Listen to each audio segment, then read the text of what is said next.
हर इंसान सपना देखता है, मगर कोई नहीं जानता कि सपने आते क्यों हैं।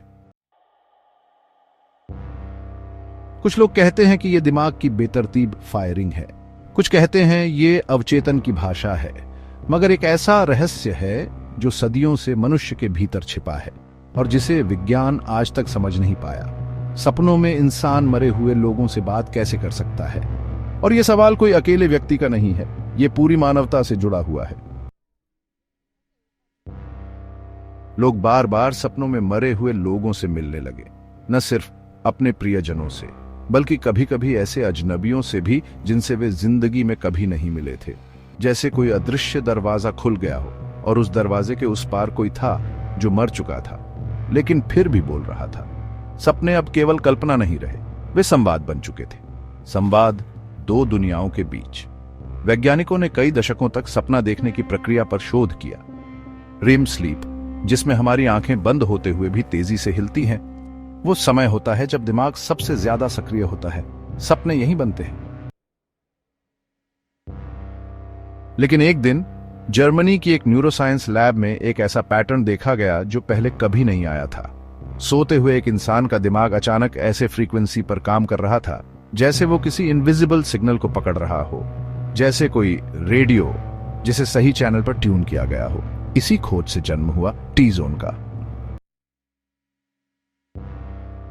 जब कोई इंसान मरता है तो उसकी चेतना यानी उसकी यादें, भावनाएं, विचार हवा में गायब नहीं हो जाती। क्वांटम फिजिसिस्ट्स ने पाया कि इंसानी दिमाग की कुछ ऊर्जा ब्रह्मांड में बनी रहती है, एक खास फ्रीक्वेंसी में, जिसे आमतौर पर डिटेक्ट नहीं किया जा सकता। मगर जब इंसान सोता है और उसका दिमाग जागरूकता से मुक्त होता है तो वो फ्रीक्वेंसी पकड़ी जा सकती है। यही वह पल होता है जब सपनों में इंसान मरे हुए लोगों से संपर्क करता है। वो मरे हुए नहीं होते, वो स्थायी रूप से मौजूद होते हैं एक रेसिडुअल फील्ड में। एक अजीब घटना सामने आई जिससे दुनिया के कोने कोने से लोग परेशान हो गए थे। कुछ लोग जो अपने सपनों में किसी मरे हुए व्यक्ति से मिले, उन्होंने बताया कि सपनों में वे उस व्यक्ति से बातें करने के साथ साथ उनके साथ किसी दूसरे समय की दुनिया में भी कदम रख रहे थे। सपने अब केवल संवाद नहीं थे, बल्कि एक अलग, अपरिचित और रहस्यमय दुनिया का दरवाजा बन चुके थे। लोग वहां पहुंचने के बाद कभी भी वापस नहीं आ पा रहे थे। सपनों में वे अपना वक्त गवा रहे थे और असल जिंदगी से दूर हो रहे थे। एक अजनबी आदमी सपने में व्यक्ति से मिलने गया और वहां उसने पाया कि उसी कमरे में कई लोग खड़े थे। सभी एक जैसे थे, लेकिन हर किसी की आंखों में अलग अलग शांति और दुहक था। हर चेहरा ऐसा था जैसे कोई पुरानी यादें एक साथ गूंज रही हो। एक दिन एक महिला ने सपना देखा जिसमें वह अपने मरे हुए बेटे से मिली। वह एक बहुत अजीब जगह थी, कोई पुराना खंडहर जैसा। उसके बेटे ने उसे बताया, यह दुनिया वैसी नहीं है जैसे तुमने सोचा था। यहां एक दूसरे ही किस्म का समय चलता है, समय और जगह के बीच कोई सीमा नहीं। लोग अब सपनों में यह समझने लगे थे कि जब कोई मरता है तो उसकी आत्मा कहीं न कहीं किसी रूप में मौजूद रहती है।